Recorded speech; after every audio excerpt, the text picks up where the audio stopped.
आप सभी को रेमो का नमस्कार। रेमोवी टॉपर शो में आपका हार्दिक स्वागत है। और मेरे साथ हैं आज अखिल कुमार यादव, जिनकी एसएससी सीजीएल 2017 में रैंक है 707 और इन्होंने ऑप्ट किया है sub inspector in CBI, central bureau of investigation.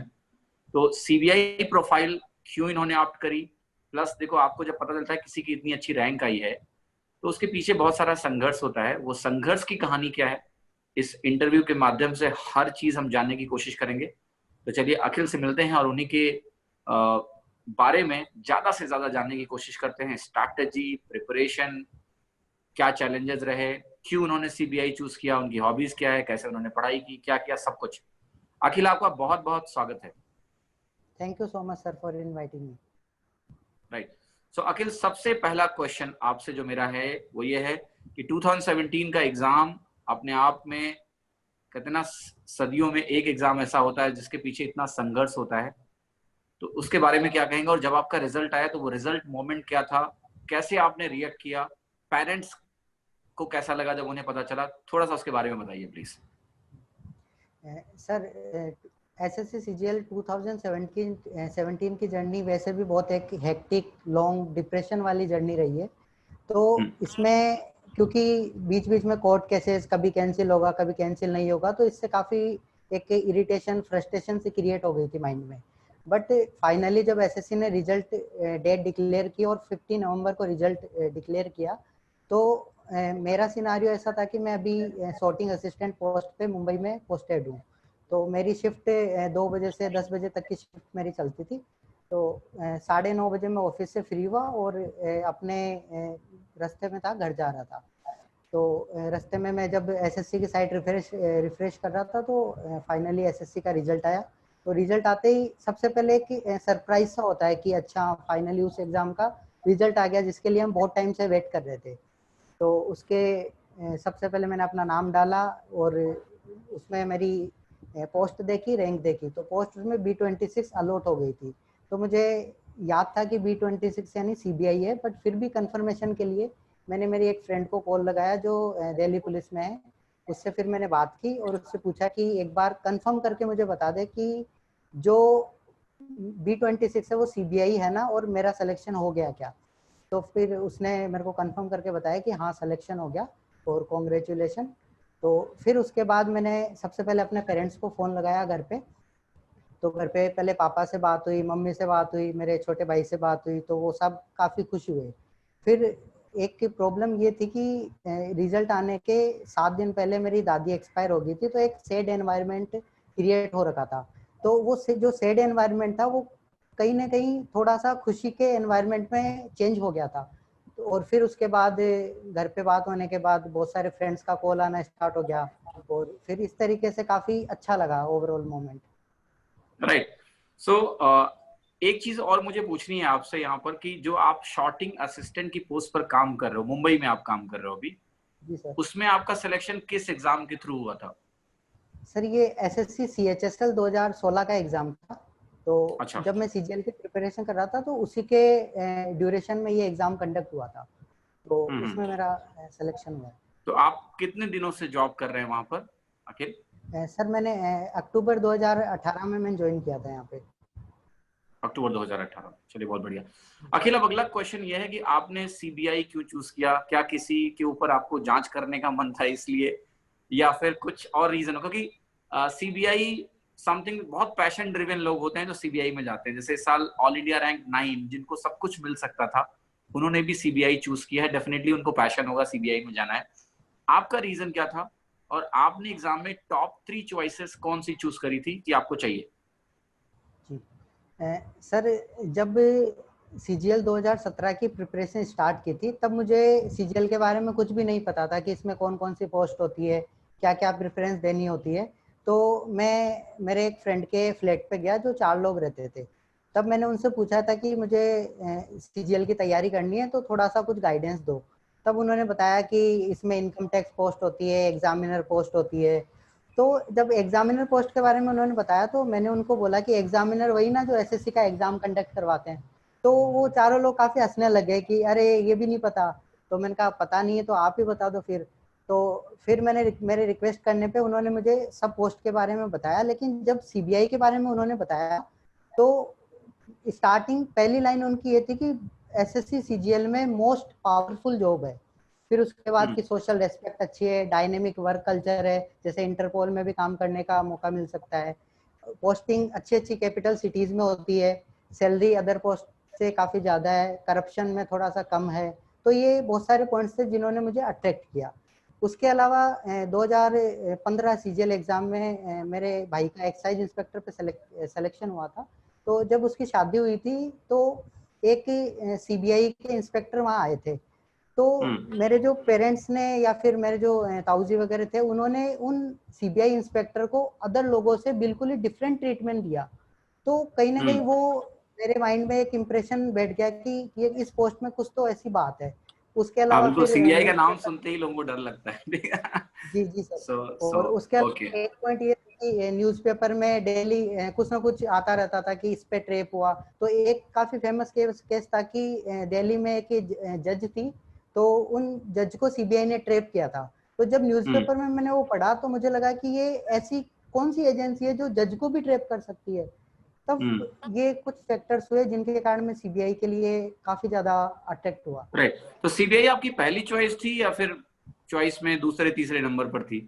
Sir ये सीबीआई मेरी फर्स्ट चॉइस थी, और सीबीआई के बाद मुझे ये भी नहीं पता कि मैंने सेकंड चॉइस क्या फिल की थी, शायद ईडी या इनकम टैक्स, या फिर ओके, हो मतलब सकता आपका है। पिन पॉइंटेड था कि मेरे को सीबीआई चाहिए। यस, मेरा पिन पॉइंट था, मुझे इनकम टैक्स भी मिल जाती है आराम से, ईडी भी मिल जाती, बट मेरा पिन पॉइंट था कि मुझे सीबीआई ही चाहिए बस।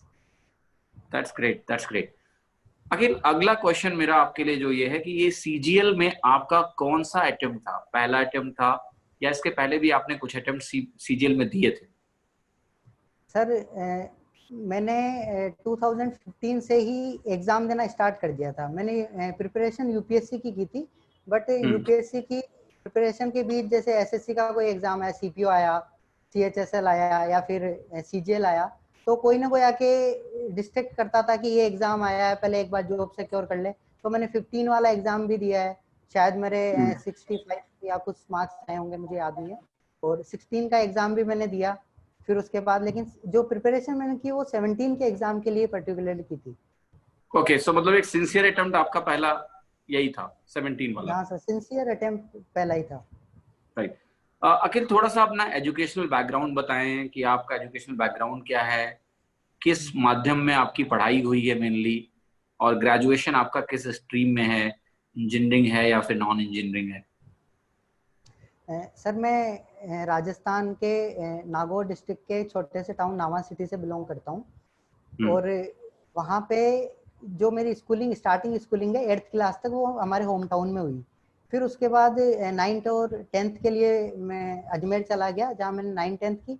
वहाँ से कुछ टीचर से गाइडेंस मिली कि इंजीनियरिंग की प्रिपरेशन आप कर सकते हैं, तो उसके लिए कोटा जाना पड़ेगा। तो फिर 11th 12th मैंने कोटा से की। 10th क्लास तक मेरी हिंदी मीडियम से कंप्लीट प्रिपरेशन, कंप्लीट जो एजुकेशन थी वो हिंदी मीडियम से थी। 11th एंड 12th में मैंने इंग्लिश मीडियम ले लिया, क्योंकि इंजीनियरिंग आगे इंग्लिश मीडियम में ही करनी होती है, उसमें कोई हिंदी का स्कोप नहीं है। तो फिर वहाँ से आईआईटी की प्रिपरेशन की। फिर AIEEE में सिलेक्शन हो गया, और घर के पास जो जयपुर में NIT जयपुर है, उसमें मुझे IT ब्रांच अलॉट हुई थी। और 2014 में मैं IT से पास आउट हुआ हूँ। ओके, मतलब 2014 में आप वहां से पास आउट हुए, तो आपने कॉलेज से MNIT में तो अच्छा प्लेसमेंट भी है, तो आपने वहां जॉब नहीं ली कि मुझे जॉब करनी है आईटी में? सर एक गवर्नमेंट जॉब और प्राइवेट में हमेशा माइंड में कंफ्यूजन रहा है। तो इसके मतलब इसको सॉल्व करने के लिए कुछ बेसिक चीज़ें हैं कि जैसे एक बार है ना, मेरे मामा जो सर्जन है राजस्थान गवर्नमेंट में, तो उनकी शादी हुई थी जब मैं 12th क्लास में था। तो तब तक मेरे माइंड में क्लियर था कि प्राइवेट सेक्टर में जाना है। एक अच्छी इमेज बनी हुई थी कि बड़ी बड़ी कंपनीज में जाना है, यूएस जाना है, यूरोप जाना है, तो ऐसी इमेज बनी हुई थी। लेकिन जब मेरे मामा की शादी हुई तो जो मेरी मामी जी थी वो स्टेट पीसीएस में सेलेक्टेड थी, एंड उनकी बड़ी सिस्टर भी स्टेट पीसीएस में डीवाईएसपी लगी हुई थी। तो उनकी शादी में बहुत सारे पुलिस वाले आए थे जो यूनिफॉर्म में थे। तो उनको देख के मेरे मन में कहीं नहीं, जो उनको रेस्पेक्ट मिल रही थी ना, उनको देख के मेरे मन में कहीं ना कहीं ऐसा लगा कि यार प्राइवेट सेक्टर से शायद गवर्नमेंट में कुछ ज्यादा रेस्पेक्ट है, थोड़ी सी बेटर लाइफ हो सकती है। तो राइट, पहला रीजन इंजीनियर वैसे भी ज्यादा हो गए राइट अकेला, हाँ हर ये घर में इंजीनियर्स मौजूद है, तो इंजीनियर्स का जो थोड़ा बहुत रिस्पेक्ट था वो अब चला जा चुका है राइट। हाँ ये बात है, तो लेकिन जब कोई अच्छी कॉलेज होती है, जैसे मेरी एमएनआईटी अच्छी कॉलेज है, तो प्लेसमेंट भी आराम से हो जाता है। लेकिन हम्म। जब प्लेसमेंट जर्नी जर्नी चल रही थी फोर्थ ईयर की, तो जब भी किसी से बात होती थी, मैं एक आईटी ब्रांच से हूँ, तो आईटी सीएस का प्लेसमेंट सबसे ज्यादा होता है, सबसे अच्छा प्लेसमेंट होता है। मतलब 20 का पैकेज भी होता है, 25 15 का। तो जिस किसी से भी बात होती थी ना कि क्या करना है, कि मुझे माइक्रोसॉफ्ट में जाना है, गूगल में जाना है, फेसबुक में जाना है, तो जब पूछता था क्यों जाना है, कि बहुत अच्छा पैकेज देते हैं, तो मुझे कहीं ना कहीं लगा कि मैं पैकेज और हैप्पीनेस को, दोनों को थोड़ा सा कॉन्फ्लिक्ट होता है दोनों में, कि आप पैकेज के पीछे भागोगे तो कहीं ना कहीं हैप्पीनेस से आप थोड़ा सा पीछे रहोगे। तो इसलिए फिर मुझे धीरे धीरे फोर्थ ईयर के एंड तक आते आते मेरा क्लियर हो गया था कि नहीं, प्राइवेट में मैं सरवाइव नहीं कर सकता, एक जो रेट रेस होती है उसमें मैं नहीं जा सकता। तो फिर मैंने फैमिली से बात की कि मेरा प्लेसमेंट तो हो गया, बट मैं जाना नहीं चाहता। तो मेरे फैमिली वालों ने मुझे सपोर्ट किया कि हाँ हाँ हम सपोर्ट कर रहे हैं, यूपीएससी की तैयारी कर सकते हो, स्टेट पीसीएस की, कोई से भी एग्जाम की तैयारी करो जो आपको सूटेबल लगे। फिर उसके बाद पापा ने कुछ सेलेक्टेड लोगों से मिलवाया, जैसे हमारे नावा में ही एग्जीक्यूटिव ऑफिसर पोस्टेड है नगर पालिका में, तो उनसे बात करवाई। तो उन्होंने बोला कि एक काम करो, अपना सामान पैक करके दिल्ली जाओ, यूपीएससी की प्रिपरेशन करो और प्राइवेट को बिल्कुल भूल जाओ। तो इस तरीके से थोड़ा सा मेरा जो कॉन्फ्लिक्ट था वो क्लियर हुआ। राइट, सो अखिल आपका यूपीएससी का एक्सपीरियंस कैसा रहा, क्योंकि 2014 में अगर आपने यूपीएससी की तैयारी स्टार्ट करी, सो उसके अटेम्प्ट्स आपने दिए या बीच में ही आप एसएससी की तरफ मुड़ गए कि मुझे एसएससी पहले निकालना है और फिर हम देखेंगे यूपीएससी? सर मैंने पहला यूपीएससी का अटेम्प्ट 2014 में दिया था, जब मैंने कोचिंग स्टार्ट की थी। 1-2 महीने की कोचिंग हुई थी, लेकिन वो क्या होता है कि जब आपके पास खुद के पास गाइडेंस नहीं होती, तो आप अपने आसपास के लोगों से इन्फ्लुएंस होते हो। तो किसी ने बोला कि इस बार देख ले, एक आइडिया लग जाएगा, अगली बार तो सिलेक्शन हो जाएगा। तो इस तरीके से लोग बोलते थे। फिर उसके बाद जब कोचिंग कर रहा था, तो कोचिंग के साथ साथ ही किसी ने आके बोल दिया कि एसएससी का एग्जाम दे ले, तो वो भी दे लिया। किसी ने बोला बैंकिंग दे ले, तो बैंकिंग दे लिया। स्टेट पीसीएस के एग्जाम बहुत सारे, लोअर पीसीएस निकलते हैं, तो वो सारे एग्जाम भी मैंने दिए। तो कहीं ना कहीं एक डिस्ट्रक्शन सा हमेशा रहा तैयारी में, कभी फुल फ्लेश तैयारी नहीं हुई। लेकिन जब 14-15 में मैं फेलियर हुआ, बहुत ज़्यादा मुझे फेल, मैं एग्जाम्स में फेल हुआ, तो 16 का यूपीएससी का एग्जाम मैंने बहुत ज़्यादा सीरियस होके दिया था। तो और उस टाइम है ना, एक यूपीएससी सीएपीएफ असिस्टेंट कमांडेंट का एग्जाम कराती है, वो भी मेरा बहुत अच्छा हुआ था। और एक राजस्थान पीसीएस का एग्जाम हुआ था प्री, वो भी मेरा बहुत अच्छा हुआ था। मतलब इतना अच्छा एग्जाम हुआ था कि मैं ये सोच रहा था कि तीनों मेरे क्लियर हो जाएंगे, मुझे तीनों में से एक की तैयारी करनी है अच्छे से और बाकी 2 की पैरेलल तैयारी करनी है। तो एक मैंने प्लान बनाया कि मैं, जैसे सीएपीएफ में फिजिकल होना था कि सुबह सुबह दौड़ने जाएंगे, फिर दिन में थोड़ी देर स्टेट पीसीएस का पढ़ेंगे, फिर यूपीएससी का पढ़ेंगे। लेकिन सितंबर 2016 में उन सब एग्जाम के रिजल्ट आए। तो पहला रिजल्ट आया सीएपीएफ असिस्टेंट कमांडेंट का, जिसमें 0.5 मार्क्स से मैं आउट। फिर उसके बाद स्टेट पीसीएस का आया, मैं 4 मार्क्स से आउट। फिर यूपीएससी सीएससी सिविल सर्विसेज का रिजल्ट आया, तो उसमें मैं 2 मार्क्स से आउट। तो कंटिन्यूअसली ये 3 रिजल्ट आए, जिन्होंने मेरा माइंड को एकदम पूरा डिप्रेशन में झोंक दिया था कि नहीं, मेरा कुछ नहीं हो सकता। और उसी साल मैंने 2016 में सीजीएल का एग्जाम भी दे रखा था। तो सीजीएल के मार्क्स आए थे उस टाइम तक, तो मार्क्स मैंने कैलकुलेट करे 128 के अराउंड आए थे। तो मैंने कुछ फ्रेंड्स को फोन लगाया कि 128 मार्क्स आ रहे हैं, कि क्या हो सकता है, मेंस की तैयारी करनी चाहिए नहीं करनी चाहिए। तो उन्होंने बोला कि इस बार तो बहुत पेपर इजी आया है, 130-135 कट ऑफ जाएगी, तो क्लियर भी नहीं होगा, तो तैयारी करने का कोई फायदा नहीं है।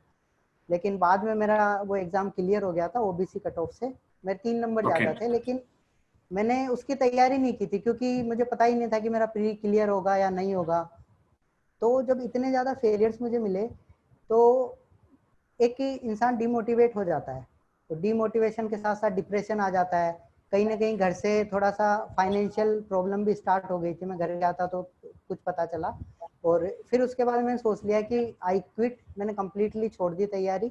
और उसके बाद फिर मैंने में जॉब देखना स्टार्ट कर दिया। तो मुखर्जी नगर में ही मैंने बहुत सारी कोचिंग्स में डेमो दिए कि मैं पॉलिटी पढ़ा सकता हूँ, ज्योग्राफी पढ़ा सकता हूँ, क्योंकि यूपीएससी की अच्छी तैयारी थी। तो बहुत सारी कोचिंग्स में कंटेंट के लिए भी अप्लाई किया, तो सब कोचिंग्स ने बोला कि आपको ना एक्सपीरियंस है, ना कभी आपका प्री निकला है, तो हम आपको नहीं ले सकते। तो सब कोचिंग से मैंने मना कर दिया। फिर फाइनली 2-3 महीने स्ट्रगल करने के बाद एक कोचिंग का फ़ोन आया, काफ़ी अच्छा इंस्टीट्यूट है, तो उन्होंने फ़ोन करके बोला कि हम आपको कंटेंट राइटर पोस्ट के लिए हम आपको सेलेक्ट करते हैं, तो आप इंटरव्यू देने आइए, फिर आगे बात कर लेते हैं। तो उन्होंने मुझे फिर कंटेंट राइटर पोस्ट के लिए रखा। फिर वहाँ मैंने ज्वाइन किया तो वहाँ बहुत सारे लोग, मतलब ऐसे ऐसे पर्सन वहाँ पे थे जिन्होंने यूपीएससी के 6 अटेम्प्ट दे रखे थे, मतलब उनके पास और कोई फ्यूचर का कोई स्कोप नहीं था यूपी पीसीएस वगैरह के अलावा। तो उन्होंने मुझे बोला कि अभी तो आपकी एज 23-24 ही है, तो इतना जल्दी आप कैसे हार मान सकते हैं। और वो सब लोग मुझसे है ना सीसेट वगैरह के क्वेश्चन पूछने आते थे, मैथ्स वगैरह के। तो जब मैं क्वेश्चन सोल्व करता था तो मुझे कहीं ना कहीं लगा कि मैथ्स मेरी थोड़ी सी अच्छी है, तो क्यों ना इन मतलब इसकी तैयारी करके एक अच्छा आउटपुट लाया जाए। फिर एक इंसिडेंट ऐसा हुआ कि जब मेरे को पहली सैलरी मिली तो मैं घर पे गया, और मैंने ऐसा सोचा था कि मैं पेरेंट्स को बोलूँगा कि मुझे जॉब मिल गई है, आप टेंशन मत लो और मैं बहुत अच्छा करूँगा, प्राइवेट सेक्टर में बहुत मेहनत करूँगा। तो मैंने पेरेंट्स को जाके अपनी पहली सैलरी दी। तो मेरी एक्सपेक्टेशन ये थी कि वो बहुत खुश होंगे, लेकिन जब मैंने सैलरी दी तो वो थोड़ा सा उदास हुए, और उन्होंने मुझे कहा कि बेटा हमें ज़्यादा अच्छा लगता अगर तू इस सैलरी से आधी या उससे कम सैलरी भी हमें गवर्नमेंट जॉब से लाके देता तो हमें ज़्यादा अच्छा लगता। तो ये कुछ बातें हैं जो दिल पे लगी। फिर मैंने वापस आके पर्टिकुलरली अपनी कमियां देखी, उन कमियों पे इम्प्रूवमेंट किया, और एक सोच लिया कि मुझे एक एग्जाम की तैयारी करनी है, मल्टीपल एग्जाम्स में नहीं पढ़ना है।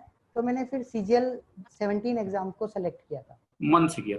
अखिल, यहाँ पर मैं एक चीज ये जानना चाहता हूँ कि जब ये आपका बुरा दौर चल रहा था, कि जी एक सर। ऐसा समय आया जब आप किसी भी नौकरी की तलाश में थे कि कंटेंट की जॉब मिल जाए, टीचिंग की जॉब मिल जाए, क्या जी आपको उस दौरान ये कई बार महसूस हुआ होगा कि शायद कॉलेज में हमने कोई प्राइवेट जॉब ले ली होती? क्योंकि आप उस समय अपने दोस्तों को भी देख रहे होंगे कि 2 साल में जी सर। कोई यूएस चला गया, कोई कहीं चला गया, किसी की ऑन साइट लग गई। उनकी जो ग्रोथ होती है वो कहीं ना कहीं काफी तेज होती है, अगर जो प्राइवेट सेक्टर में भी होता है। तो क्या ये जी दिमाग में ख्याल आता था कि आपने एक गलती करी? सर, जब स्ट्रगल वाला वो फेज चल रहा था, मैं जब जॉब के लिए ट्राई कर रहा था, तब मुझे रोज लगता था ऐसा कि शायद मैंने गलती कर दी है, मुझे उस सेक्टर में जाना चाहिए था।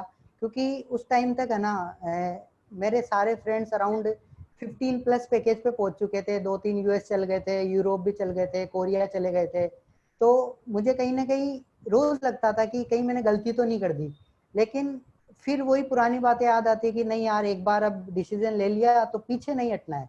और सेकंड चीज कि मेरे पास ऑप्शन भी नहीं था प्राइवेट में जाने के लिए, क्योंकि अगर वहां पे एक बार आप प्राइवेट सेक्टर छोड़ देते हो तो एक जो बिल्कुल। गैप आ जाता है, वो गैप को वो कभी एक्सेप्ट नहीं कर पाते। तो मेरे पास कोई ऑप्शन भी नहीं था प्राइवेट में जाने का, इसलिए मुझे इधर ही इसी फील्ड में करना था जो भी करना है।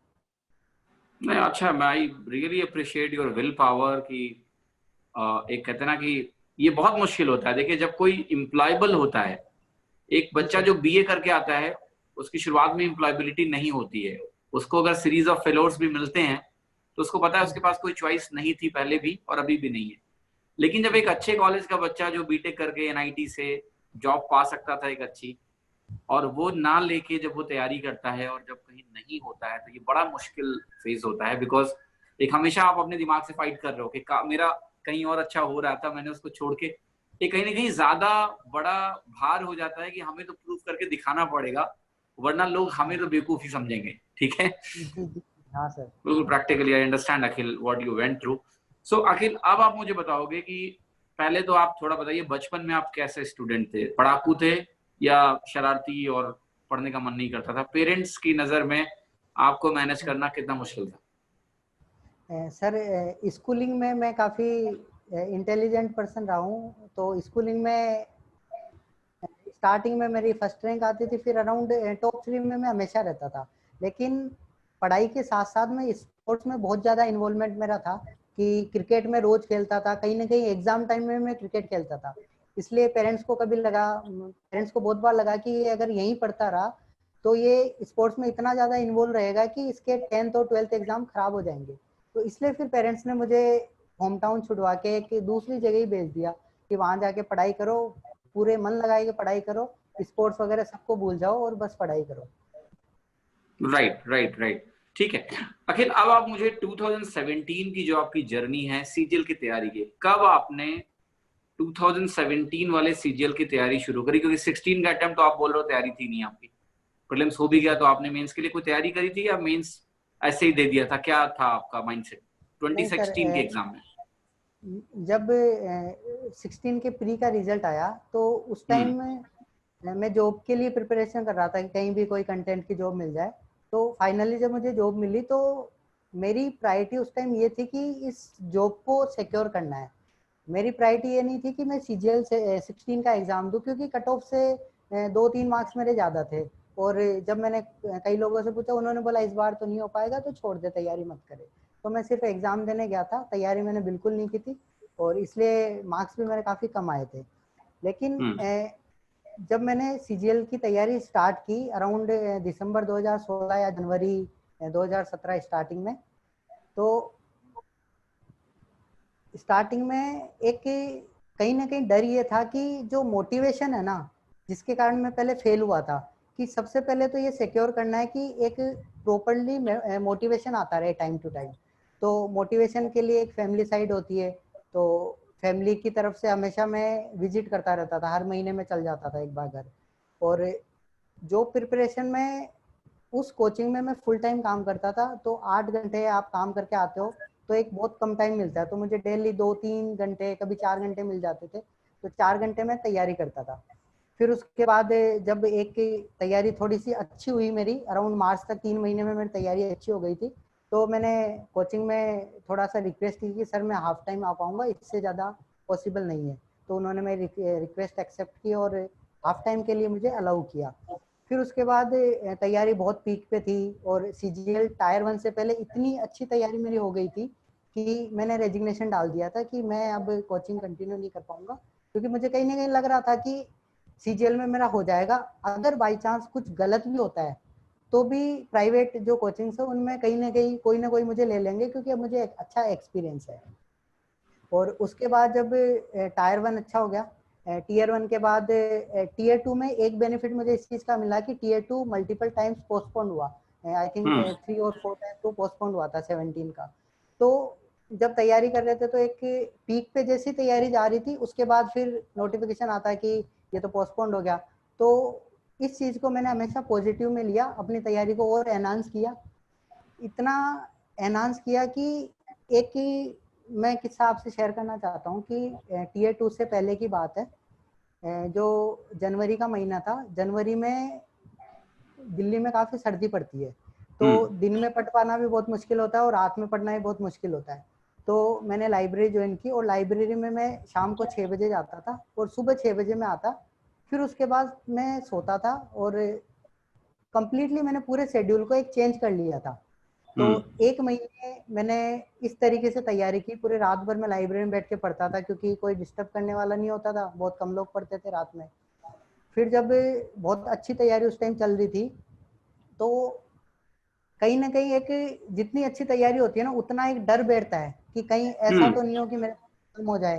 तो मैथ्स में मेरे 190 प्लस 195 मेरे मार्क्स आते थे और इंग्लिश में मैं 160 165 स्कोर कर रहा था, तो ओवरऑल 350 355 के अराउंड मेरा स्कोर था। तो उसके बाद धीरे धीरे जब बहुत सारे टेस्ट दिए, एक कंटिन्यूसली स्कोर आने लग गया, तो पॉजिटिव तो लगा।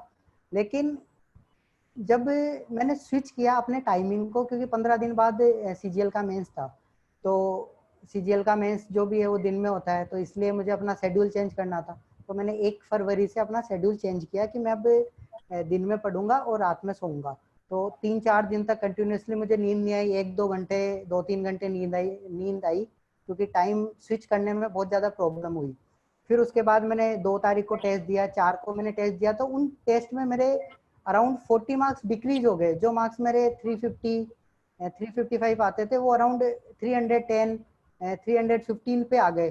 तो मैं और ज़्यादा डिप्रेशन में आ गया, इतना ज़्यादा परेशान हो गया कि एक तरीके से उस टाइम भी मुझे लगा कि नहीं यार अब मुझसे नहीं हो पाएगा, ये बहुत हेक्टिक सा शेड्यूल बना हुआ है। तो 6 फेब को मेरे एक फ्रेंड की शादी थी राजस्थान में ही। तो पहले मैंने उसको मना कर रखा था कि नहीं मैं शादी में नहीं आ पाऊंगा, मेरा एग्ज़ाम है 10 दिन बाद। तो जब शेड्यूल इतना ख़राब हो गया था मेरा और इतना डिप्रेशन में आ गया, तो मैंने उसकी शादी अटेंड करना प्रेफर किया कि शायद हो सकता है मेरा एनवायरनमेंट चेंज हो, मुझे एक पॉजिटिविटी मिले। तो मैं उसकी शादी अटेंड करके आया, 7 को मैं वापस आया। वापस आके भी मुझे ऐसा लगा कि मेरी कंडीशन में इम्प्रूवमेंट नहीं था। तो मैंने कंप्लीटली तैयारी छोड़ दी कि पहले अपनी मेंटल हेल्थ पे मुझे ध्यान देना है। एग्जाम में तो कुछ होगा या नहीं होगा वो बाद की बात है, लेकिन पहले अपनी तैयारी पे पहले अपनी मेंटल हेल्थ पे मुझे ध्यान देना है। तो इसलिए मैंने पूरी तैयारी, टेस्ट देना, सब कुछ छोड़ दिया कि मुझे कुछ नहीं करना है, बस डेली थोड़ी देर बैठना है, न्यूज़पेपर पढ़ना है और जो फॉर्मूलेज की मेरी लिस्ट बनाई हुई थी उनको रिवाइज करना है। उसके अलावा कोई टेस्ट नहीं देना, कुछ नहीं देना। मैंने एक तरीके से तैयारी छोड़ दी। फिर उसके बाद ऐसा हुआ कि 17 फेब से एग्ज़ाम स्टार्ट होने वाला था, मेरा 21 को था, और 16 फेब को CHSL एग्ज़ाम का रिजल्ट आ गया था, जो CHSL जिसमें मैं अभी सेलेक्टेड हूँ, sorting असिस्टेंट। तो जब रात को रिजल्ट आया, रिजल्ट आते ही मेरे में एक अलग सी पॉजिटिव एनर्जी आ गई कि अब तो सेलेक्ट हो गए, अब तो कोई टेंशन की बात ही नहीं है, अब आराम से एग्जाम देना है, होगा देखा जाएगा, नहीं होगा तो भी कोई बात नहीं है, गवर्नमेंट जॉब मिल चुकी है। तो उसके बाद फिर मैंने रिलैक्स होकर एग्जाम दिया, बिल्कुल पढ़ाई वढ़ाई मैंने छोड़ दी थी, तो रिलैक्स होकर मैंने एग्जाम दिया। फिर एग्जाम काफी अच्छा हुआ और काफी सही मार्क्स नाइस। आए, एक्सपेक्टेशन के अकॉर्डिंग नहीं थे बट काफी अच्छे मार्क्स है कि पोस्ट मुझे मिल जा रही थी। सो कहीं ना कहीं CHSL का जो रिजल्ट था उसने एक आपको स्विच करने में मदद करी, यस आपकी क्विक। जी बहुत जी बढ़िया। सर। अखिल, अब वापस आते हैं और एक एक करके मुझे जानना है कि सब्जेक्ट वाइज आपकी प्रिपरेशन स्ट्रेटजी क्या थी? क्या आपने किसी कोचिंग की मदद ली तैयारी के दौरान या आपने खुद तैयारी करी?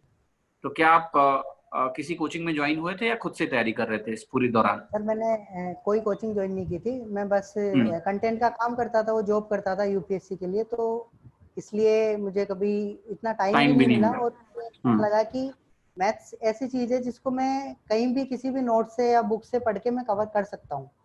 तो हम्म। इसलिए सेल्फ स्टडी को ही चूज किया कि मैं सेल्फ स्टडी करूंगा और उसी से अपनी तैयारी को आगे राइट। बढ़ाऊंगा। तो वन बाय वन मुझे थोड़ा आपकी बुक लिस्ट या प्रिपरेशन स्ट्रैटेजी आपकी क्या रही? आपने जनवरी 2017 से तैयारी शुरू करी, ठीक है? जी और आप मुझे बताइए कि आपने जैसे सब्जेक्ट वाइज अगर हम बात करें, सबसे पहले मैं बात करूंगा कि किसी भी इंजीनियरिंग बैकग्राउंड के लिए रीजनिंग इतना बड़ा चैलेंजिंग सब्जेक्ट नहीं है, एसएससी का काफी आसान है। तो क्या रीजनिंग के लिए आपने कोई स्पेसिफिक तैयारी करी? मतलब प्रीलिम्स के पहले तक रीजनिंग की तैयारी का तरीका क्या था आपका? सर रीजनिंग की तैयारी का मेरा ये तरीका था कि मैंने क्यूमैथ्स वेबसाइट से 2016 के जितने पेपर थे वो सारे पेपर डाउनलोड किए। वो डाउनलोड करके 1 बाय 1 मैंने रीजनिंग के सारे सेक्शन कवर किए थे। तो जब वो सेक्शन मैंने कवर किए तो मुझे कुछ वीक पॉइंट्स अपने लगे, जैसे एक साइलो का चैप्टर होता है, तो मुझे ऐसा लगा कि ये चैप्टर मेरा कहीं ना कहीं थोड़ा सा वीक है।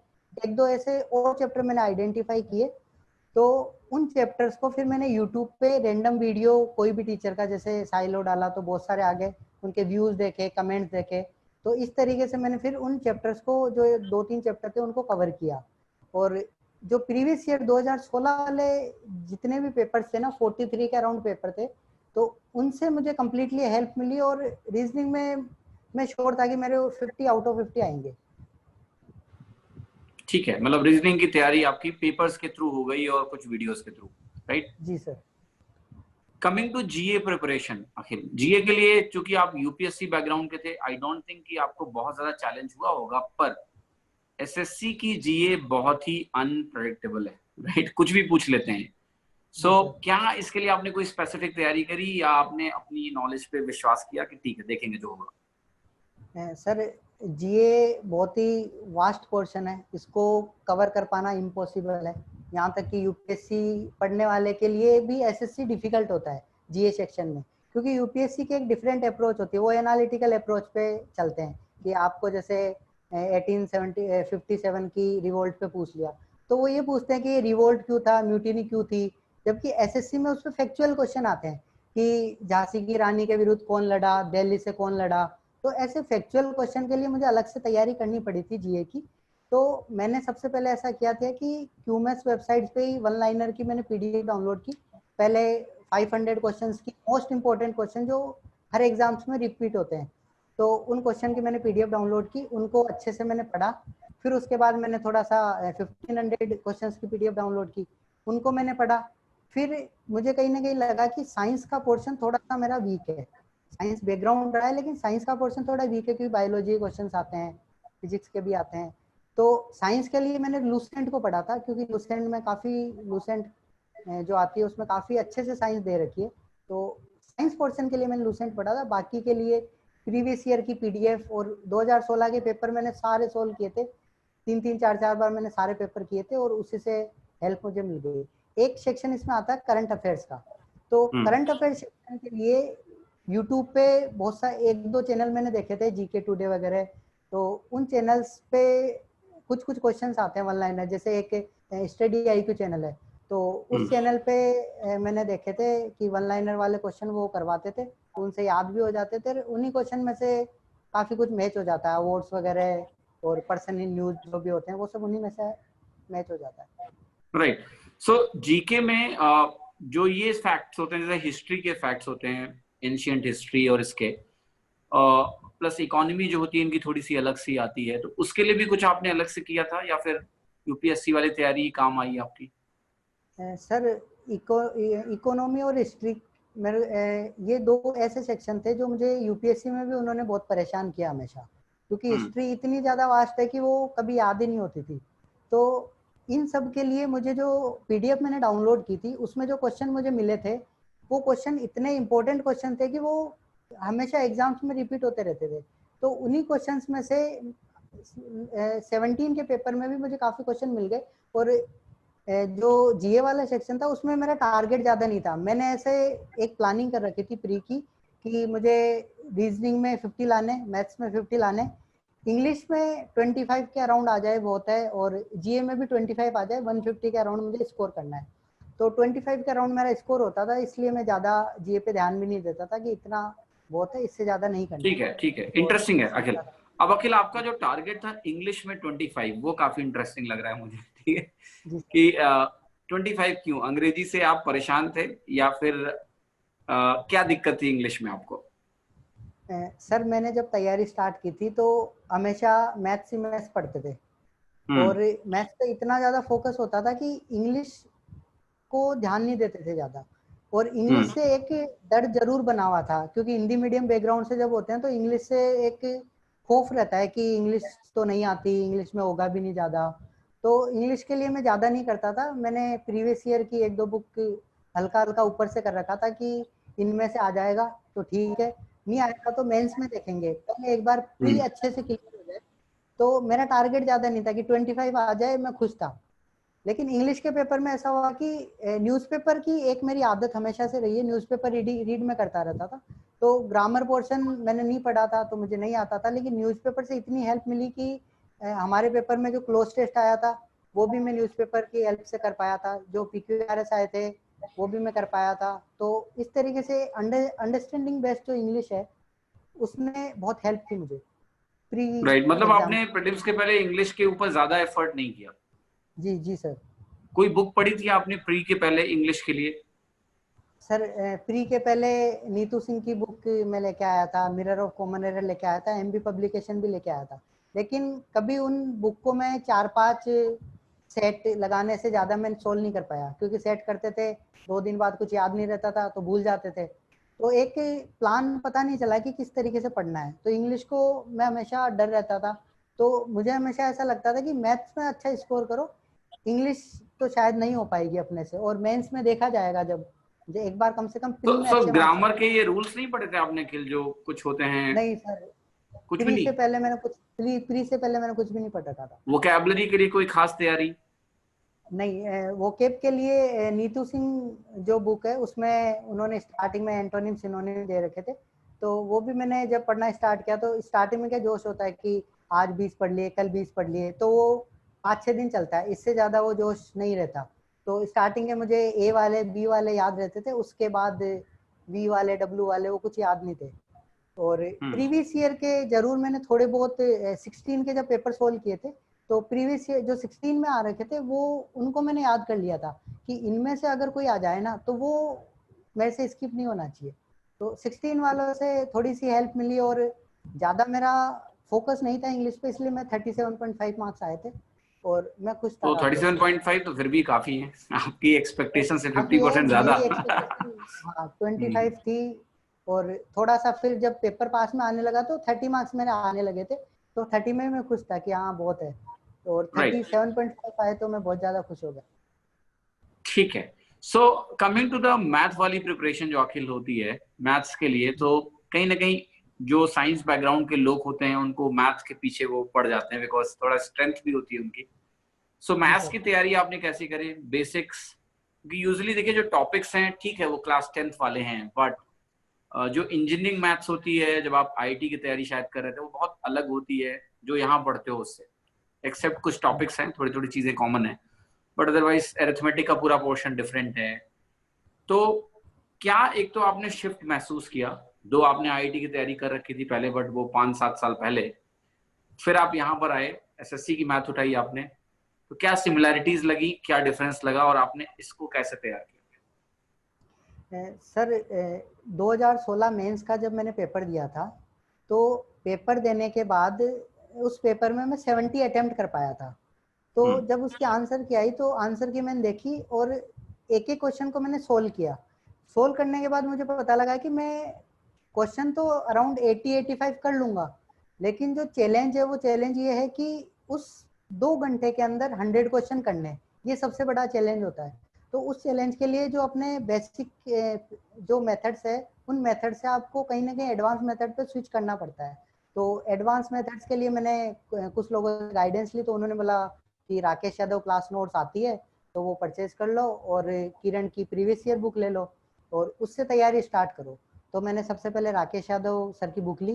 तो स्टार्टिंग में उसमें जो टाइम एंड वर्क चैप्टर है तो समझ में ही नहीं आता था कि ये एरो ऐसा कैसे बना हुआ है, इसका क्या मतलब है। तो उसके बाद फिर मैं जो मेरे आसपास रहते थे जो एसएससी की तैयारी करते थे तो उनको मैं पूछता था कि कहीं भी बता दो यार, एक क्वेश्चन बता दो, दो बता दो, बाकी मैं कर लूंगा। तो एक दो क्वेश्चन ऐसे बता देते थे कि हाँ परसेंटेज ऐसे इसको फ्रैक्शन में लिख लिया और फ्रैक्शन को ऐसे सोल्व कर लिया। तो थोड़ा उनकी हेल्प से मैंने उस बुक को कंप्लीट की। पहली बार करना बहुत चैलेंजिंग टास्क है, ऑलमोस्ट ऐसा मान लो कि बहुत डिफिकल्ट लग रहा था। ऐसा लग रहा था कि यार ये तो मैथ से बहुत अलग है, जो मुझे मैथ्स आती है उस मैथ से काफी अलग है ये।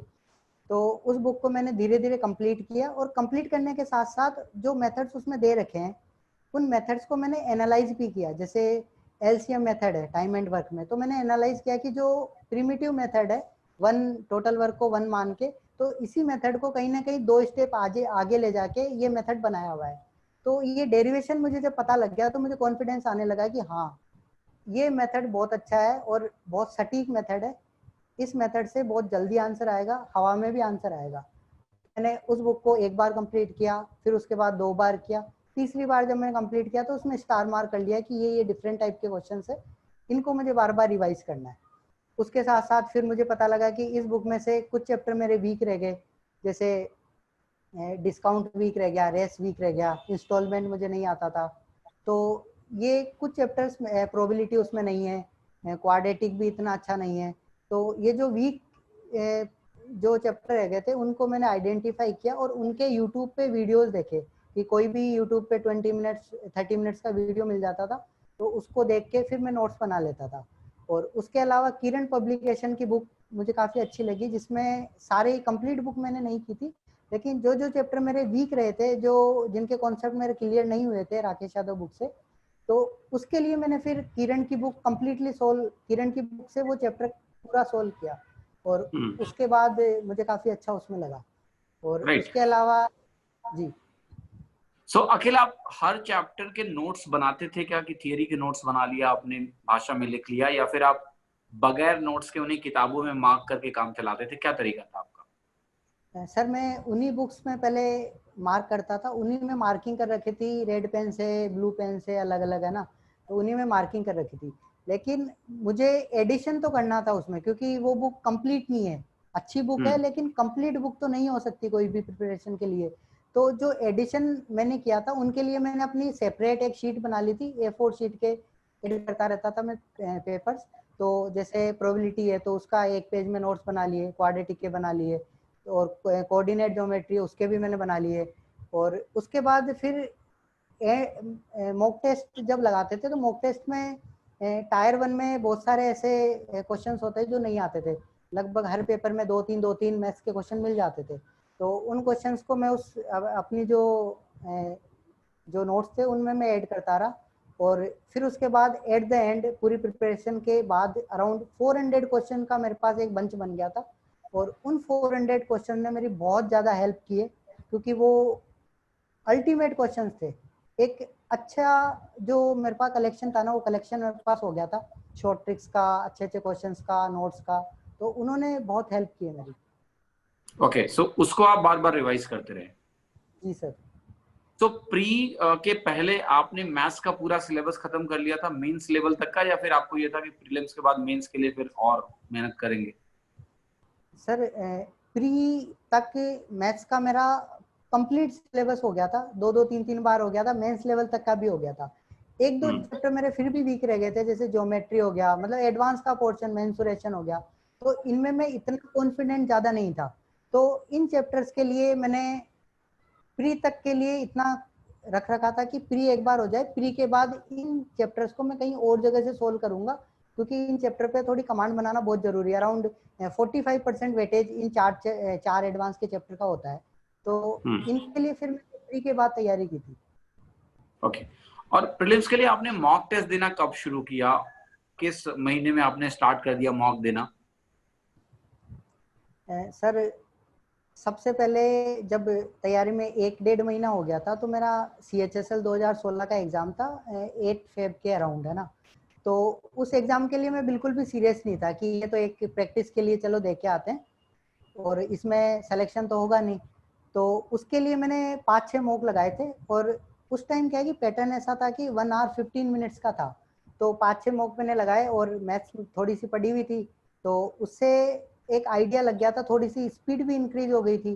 तो वो एग्जाम मेरा काफी अच्छा हो गया था। उसके बाद फिर मैंने फिर मॉक देना छोड़ दिया था। फिर मॉक देना स्टार्ट किया था मैंने अप्रैल से। अप्रैल के बाद फिर कंटिन्यूअसली मैंने हर दूसरे तीसरे दिन में अराउंड मॉक देता था, हर वीक में 2 या 3 मॉक में देता था। और क्रीज से पहले लगभग 15-20 दिन पहले तो डेली एक मॉक, कभी 2, कभी 1, कभी 2, ऐसे डेली मॉक मैंने दिए थे। टोटल कितने मॉक्स आपने प्री के लिए दिए होंगे लगभग? सर अराउंड 50-60 मॉक्स मैंने प्री के लिए दिए थे। 50 to 60? ये एक ही इंस्टीट्यूट के थे या कई इंस्टीट्यूट के मिला के थे? सर सबसे पहले मैंने टेक्स्ट बुक का परचेज किया था, लेकिन मुझे ऐसा फील हुआ कि जब एक ही प्लेटफॉर्म से आप टेस्ट देते हो तो एक आपका माइंडसेट ऐसे उस प्लेटफॉर्म जैसा बन जाता है कि हाँ ऐसे ही क्वेश्चंस आएंगे। लेकिन अगर पेपर थोड़ा सा भी चेंज हुआ या डाइवर्ट हुआ उस पैटर्न से, तो कहीं ना कहीं आप पीछे रह जाओगे वहाँ पे। तो मैंने 2-3 प्लेटफॉर्म के ले रखे थे, जैसे SSC ट्यूब वगैरह के फ्री मॉक है, और क्यूमेस के मान लो उन्होंने डाल रखे थे। और जो फ्री मॉक आते थे हर संडे संडे को, केडी कैंपस का आ गया तो वो भी कभी दे लिया। तो इस तरीके से फ्री मॉक दे रखे थे, बाकी परचेज मैंने एक ही का किया था। अच्छा, कुल मिला के आपने 50-60 दिए? यस। राइट। सो अखिल, जब मॉक आप देते थे प्रीलिम्स का और जब मार्क्स आते हैं, क्योंकि ये एक तरह से गेम की तरह हो जाता है कि टेस्ट दिया, नंबर आए। सो नंबर कई बार अच्छे आते हैं, कई बार नंबर बुरे आते हैं। सो ये जो फेज होता है, इसको आप कैसे ओवरकम करते थे? कभी मान लिया खराब नंबर आ गए, पहले ये बताइए, आपने पहला टेस्ट दिया था, कितने मार्क्स आए थे उसमें?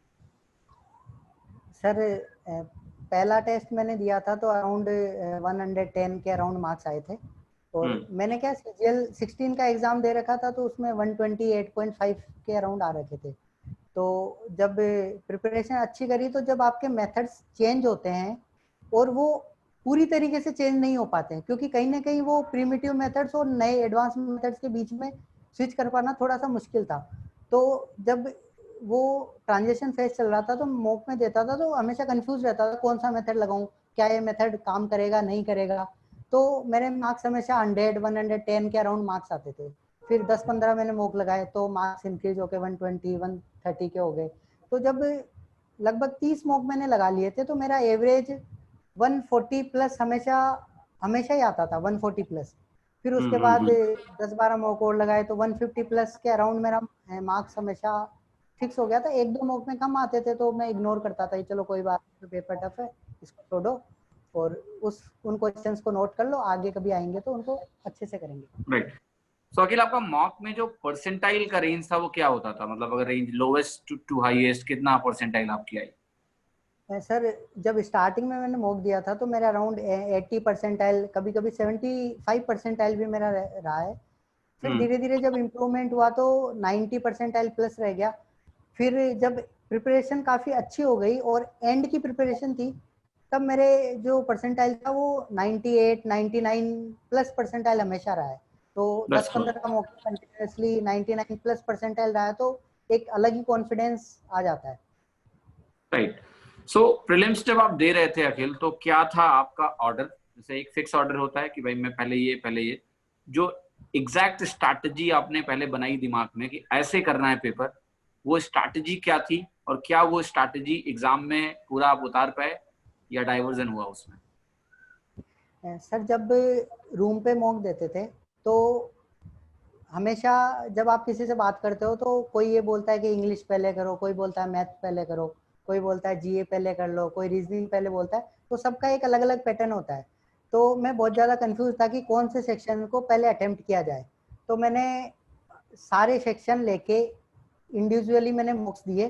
तो मॉक्स दे के मुझे एट द एंड पता लगा कि ये मैटर नहीं करता कि आप कौन सा सेक्शन पहले अटेम्प्ट कर रहे हैं, मैटर ये करता है कि आप टफ क्वेश्चन को स्किप कर पा रहे हैं या नहीं कर पा रहे हैं, क्या उस पर आपने टाइम वेस्ट कर दिया, क्योंकि टाइम कंस्टेंट हमेशा से रहा है।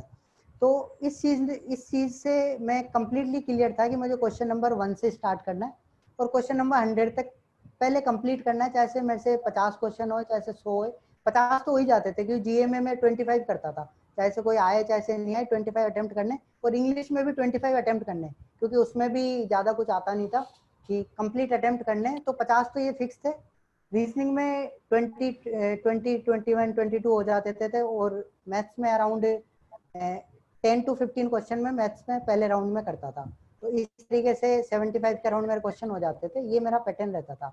अब एक जो चीज़ मैंने चेंज ये की थी कि जो CHSL मैंने दिया था 2016 का, उस टाइम तक पैटर्न ये था कि 1 घंटा और 15 मिनट मिलते थे पेपर करने के लिए, 100 क्वेश्चन आते थे। फिर उसके बाद एसएससी ने पैटर्न चेंज किया और एसएससी ने पैटर्न चेंज करके उसको 1 घंटे का कर दिया कि आपको 1 घंटे में करना है। फिर जितनी भी टेस्ट सीरीज थी वो 1 घंटा 15 मिनट से वो 1 घंटे पे स्विच हो गई।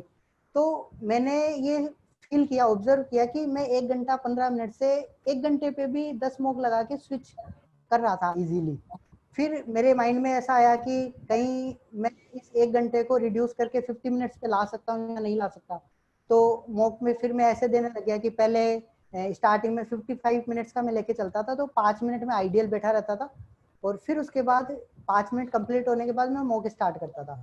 फिर जब मेरे मार्क्स स्टेबल हो गए, पेपर कंप्लीट होने लगा 5 7 10 मॉक लगाने के बाद, फिर मैं 10 मिनट के लिए आइडियल बैठने लगा।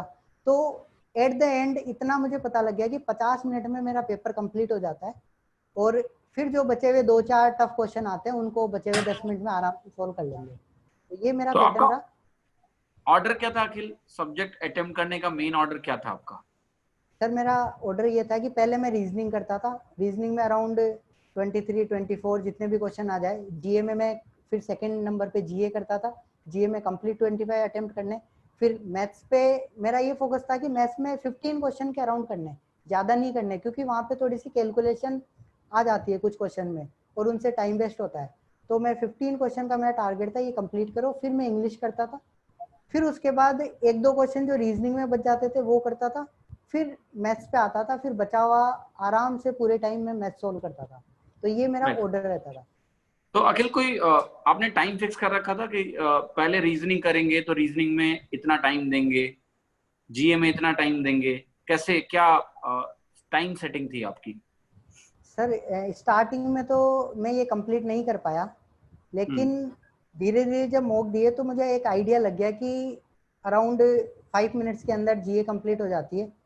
और एग्जैक्ट तो मुझे अभी याद नहीं है इंग्लिश का, 7-8 मिनट्स के अंदर इंग्लिश लगभग हो जाती थी और 10 to 12 मिनट्स में रीजनिंग का पोर्शन कंप्लीट हो जाता था।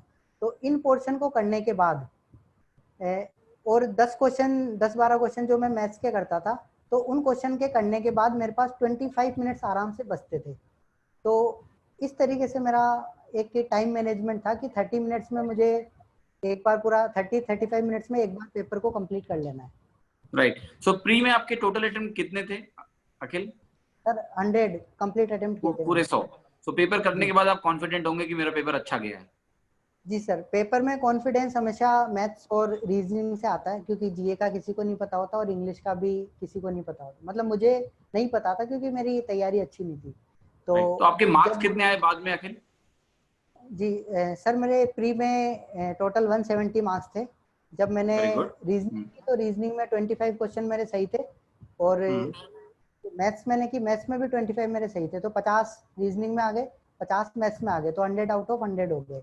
और बहुत बढ़िया। जीए इंग्लिश पोर्शन पे मेरा ज्यादा टारगेट भी नहीं था, तो जीए में मेरे 32.5 मार्क्स थे और इंग्लिश में 37.5 मार्क्स थे, जो मेरी एक्सपेक्टेशन से काफी अच्छे मार्क्स थे। तो मैं कंप्लीटली सेटिस्फाई था। तो आपके मॉक्स में कभी 170 मार्क्स आए थे अखिल, या एग्जाम ने सर सरप्राइज किया आपको? बॉक्स में मेरे हाईएस्ट 162 मार्क्स आए थे। मेरे 150 प्लस हमेशा एक फिक्स हो गए थे, लेकिन हाईएस्ट मेरे 162 मार्क्स आए थे, उससे ज्यादा मेरे मार्क्स नहीं आए थे। Very good very good. ये एक अच्छा मैसेज भी है बच्चों के लिए भी कि एक्चुअल एग्जाम आपके लिए ज्यादा बेहतर हो सकता है देन मॉक्स, राइट, जी अगर आप सर। कॉन्फिडेंट हैं। बट हाँ, मॉक में कंसिस्टेंट रहना बहुत जरूरी है। बिल्कुल बिल्कुल। यस।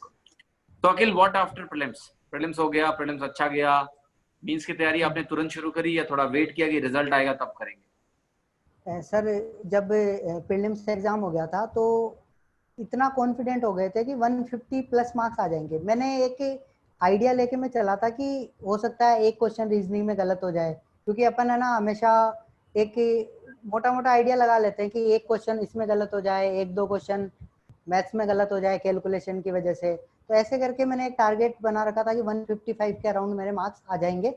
155 प्लस आ गए, काफी अच्छा स्कोर है। अब मेंस की तैयारी करनी है।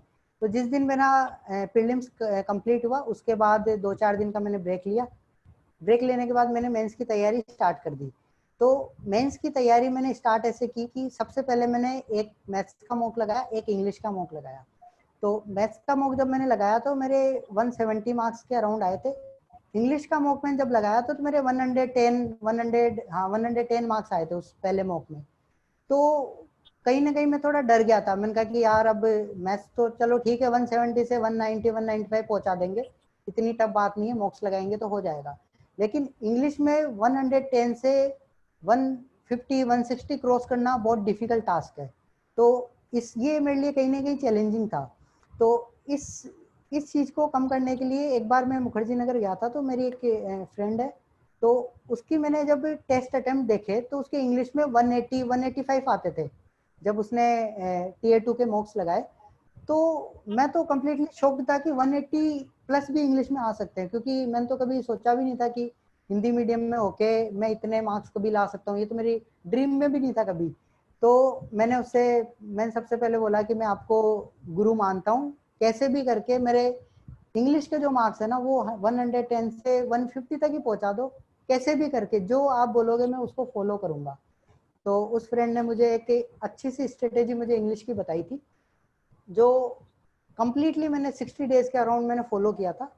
और 60 डेज के बाद जब मैंने मॉक लगाना वापस से स्टार्ट किया इंग्लिश में, तो मेरे मार्क्स सरप्राइजिंगली 100 जो 10 आए थे वो 160 प्लस आने लगे थे। ओह तो अमेजिंग। ये बहुत, वो जो स्ट्रेटेजी थी ना उसको कंप्लीटली मैंने फॉलो किया था ब्लाइंडली, क्योंकि इंग्लिश में मैं तो गोल था कि मुझे पता था कि मैं जो प्लान बनाऊंगा वो हमेशा फेल होगा।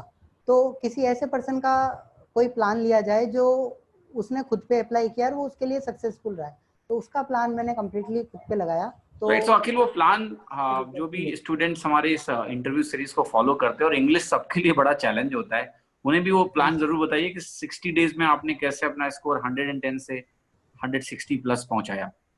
और आप अपने उन फ्रेंड का नाम भी ले सकते हैं, क्योंकि क्रेडिट उन्हीं को जाता है पूरा का पूरा। जी सर। सर इंग्लिश के लिए सबसे पहले मैंने इंग्लिश का जो सिलेबस था तो उसको मैंने कुछ पार्ट्स में ब्रेक किया। जैसे एक सेक्शन मैंने वोकेब सेक्शन बनाया, एक ग्रामर का सेक्शन बनाया, और एक सेक्शन मैंने न्यूज़पेपर का बना रखा था कि मुझे अंडरस्टैंडिंग डेवलप करनी है, क्योंकि ओवरऑल मेंस के पेपर में अंडरस्टैंडिंग बहुत मैटर करती है। और एक है कि प्रीवियस ईयर के जो टायर 1 के क्वेश्चन है, टीयर 1 के, वो मुझे सोल्व करने हैं डेली, एक दो सेट और कंटिन्यूअसली मुझे सोल्व करने हैं। तो सबसे पहले वोकेब सेक्शन पे आते हैं। वोकेब हमेशा चैलेंजिंग रहा है, तो वोकेब को मैंने जैसे एंटोनिम सिनोनिम है उनको एक मान लिया, एक वन वर्ड मान लिया, एक इडियम फ्रेजेस मान लिया। तो एमबी पब्लिकेशन में इडियम फ्रेजेस और वन वर्ड का सेक्शन बहुत अच्छा दिया हुआ है। और नीतू सिंह की जो बुक है, नीतू सिंह मैम की बुक में एंटोनिम सिनोनिम बहुत अच्छे दिए हैं। तो मैंने प्लान ऐसे बनाया था कि मुझे डेली अराउंड 15 वन वर्ड करने हैं, 15 इडियम फ्रेजेस करने हैं और 15 एंटोनिम या सिनोनिम में से 15 करने हैं। और जो ग्रामर वाला सेक्शन है वो मिरर ऑफ कॉमन एरर में से किया था मैंने, और उसमें से एक चैप्टर में कंटिन्यूअसली पढ़ता था रोज की, एक चैप्टर पढ़ लिया और उसके बाद उसके 50 क्वेश्चन मैंने सोल्व कर लिए। और उसके अलावा एमबी में से 2 सेट में डेली लगाता था, टीयर 1 के जो 2016 के पेपर थे, और 2 सेट को प्रॉपरली एनालाइज करता था। अब जो प्लान है वो प्लान ये था कि डे 1 पे जैसे मान लो मैंने वोकेब पढ़ी, 10 मैंने सिनोनिम पढ़े, तो इन जो 15 सिनोनिम में पढ़ता था, तो इन 15 सिनोनिम को डे 2 पे मुझे रिवाइज करना है, डे 3 पे करना है, डे 7 पे करना है और डे 15 पे रिवाइज करना है। क्योंकि अगर आप रिवाइज नहीं करोगे तो आप भूल जाओगे उसको, फिर पढ़ने का इतना कोई बेनिफिट नहीं होगा, 2-3 महीने बाद तो बिल्कुल जीरो। तो इस तरीके से एक 5 बार रिवीजन का एक प्लान मैंने बनाया उस फ्रेंड की हेल्प से। तो सेम इसी तरीके से वन वर्ड किया, इसी तरीके से इडियम फ्रेजेस किया, लेकिन 3-4 दिन बाद मैंने किया, 3-4 दिन इस प्लान को फॉलो किया, तो मैं भूलने लगा था कि आज मुझे कौन सा पढ़ना है, अब कौन सा करना है, 15 हो गए या कितने 45 हो गए। तो फिर उसके लिए मैंने एक डायरी मेंटेन की, तो डायरी में मैं लिखता था कि डे 1 का हो गया और इसके मैंने 1 to 15 कर लिए। तो इस तरीके से धीरे धीरे 60 डेज तक मैंने कंप्लीटली ब्लाइंडली फॉलो किया, तब तक मैंने कोई मॉक नहीं दिया और न्यूज़पेपर में साथ साथ पढ़ता रहा। और उसमें भी न्यूज़पेपर के अलावा जो प्रीवियस ईयर मैंने किया था उसमें भी सेम पैटर्न था कि 2 प्रीवियस ईयर के मैंने टीयर 1 के लगाए थे, उन 2 को कल भी रिवाइज करना, उनको डे 3 पे रिवाइज करना, डे 7 पे, डे 15 पे। तो पूरी इंग्लिश को मैंने इस तरीके से किया था और 60 डेज के बाद मेरी इंग्लिश में बहुत ज़्यादा इम्प्रूवमेंट हुआ था, और वो मार्क्स में हमेशा इम्प्रूवमेंट आपको दिख जाता है। Right right. और मैथ की तैयारी आपकी कहीं ना कहीं अच्छी थी, अगर 170 पहले मॉक में ही आ रहे हैं, बट उसको मेंटेन रखना भी जरूरी होता है आगे, ना। आप कभी ओवर कॉन्फिडेंट नहीं हो सकते हो, पर एक रिलीफ होता है प्री के बाद कि अब 2 ही सब्जेक्ट पढ़ने हैं। तो आपका टाइम डिवीजन कैसे था कि कितने घंटे मैथ पढ़ूंगा, कितने घंटे इंग्लिश पढ़ूंगा, और मैथ को मेंटेन करने के लिए आपने क्या प्रैक्टिस करी उस टाइम पे? क्या केवल मॉक्स लगाए या कोई और किताब खरीद के लगाई? क्या किया आपने उस पीरियड में? सर मैथ्स के जब स्टार्टिंग मॉक मैंने किया प्री के बाद, तो 170 के अराउंड मार्क्स आने लगे थे। तो मैं कॉन्फिडेंट था कि जब मैं 30-40 मॉक्स में दे लूँगा तो 170-190 तक पहुँच जाएगा, क्योंकि कॉन्सेप्ट में मुझे कहीं भी कोई दिक्कत नहीं आ रही थी। तो मैथ्स को कहीं ना कहीं मैंने कॉम्प्रोमाइज़ किया इंग्लिश के लिए। इंग्लिश मेरे लिए बहुत ज़्यादा ज़रूरी थी, तो इंग्लिश के लिए डेली में 6-7 घंटे में इंग्लिश को देता था। और इंग्लिश को इतना ज़्यादा टाइम देने के कारण मैथ्स को मैं इग्नोर करता रहा धीरे धीरे कि कोई बात नहीं, बस मॉक दो, और जो मेरी बुक पढ़ी हुई है राकेश यादव क्लास नोट्स और किरण वाली, उन्हीं को रिवाइज करो, और मॉक्स में से जो क्वेश्चन न्यू मिल जाए, कोई न्यू कॉन्सेप्ट मिल जाए, उनको अपनी एक नोटबुक में नोट कर लो। बस इतनी सी मैंने तैयारी की थी, उसी को बुक को बार बार रिवाइज किया, अपने नोट्स को रिवाइज किया। और इतना मैंने सोचा था कि मैथ्स को ज़्यादा करने से सिलेक्शन नहीं होगा अगर मेरी इंग्लिश खराब हो जाती है। तो कहीं ना कहीं इंग्लिश का एक बहुत बड़ा रोल है जो मुझे करना ही करना पड़ेगा, इसलिए मैंने इंग्लिश को बहुत ज़्यादा वेटेज दिया और बहुत अच्छे से इंग्लिश की तैयारी की थी। तो न्यूज़पेपर भी पढ़ते थे आप ये मेंस की तैयारी के दौरान? और न्यूज़पेपर कौन सा पढ़ते थे आप अखिल? सर ये एक बहुत अच्छा क्वेश्चन है कि न्यूज़पेपर कौन सा पढ़ें और कौन सा सेक्शन पढ़ें। तो जैसे द हिंदू न्यूज़पेपर है, सब लोग यही रिकमेंड करते हैं कि द हिंदू पढ़ो, द हिंदू का आर्टिकल पढ़ो। तो जब द हिंदू के आर्टिकल पढ़ते थे तो उस आर्टिकल में से आधी चीज़ें हवा में रहती थी, कुछ समझ नहीं आता था। तो कहीं ना कहीं मुझे लगा कि ऐसी चीज़ रीड करने का कोई बेनिफिट नहीं है जो आपको समझ में नहीं आ रहा। तो मैंने फिर द हिंदू के जो आर्टिकल थे उनको पढ़ना छोड़ दिया। मैंने उस सेक्शन को छोड़ के स्पोर्ट्स सेक्शन में पढ़ता था, क्योंकि स्पोर्ट्स में मुझे काफी इंटरेस्ट था। तो स्पोर्ट्स सेक्शन में पढ़ता था। स्पोर्ट्स के अलावा फ्रंट पेज जो होता है ना, फ्रंट पेज पे हमेशा मसालेदार न्यूज आती है, तो वो काफी अच्छी लगती है। तो इस कारण है ना, जो मतलब खराब न्यूज होती है ना, उसमें भी आप कंप्लीटली पढ़ लोगे उस पूरी भी न्यूज को। तो रीडिंग ज्यादा इंपॉर्टेंट है कि रीड करके आप अंडरस्टैंड कितना कर पा रहे हो। तो स्पोर्ट्स सेक्शन और फ्रंट पेज को मैंने ज्यादा प्रायोरिटी दी। और फिर धीरे धीरे जब इंग्लिश थोड़ी समझ में आने लगी, उसके बाद फिर एक दो आर्टिकल भी मैं कभी कभी पढ़ लिया करता था। तो उससे आप कोई नोट्स बनाते थे क्या अखिल? जैसे जो शब्द नहीं नहीं आते सर, हैं क्या उनको वही लिखते थे? नहीं।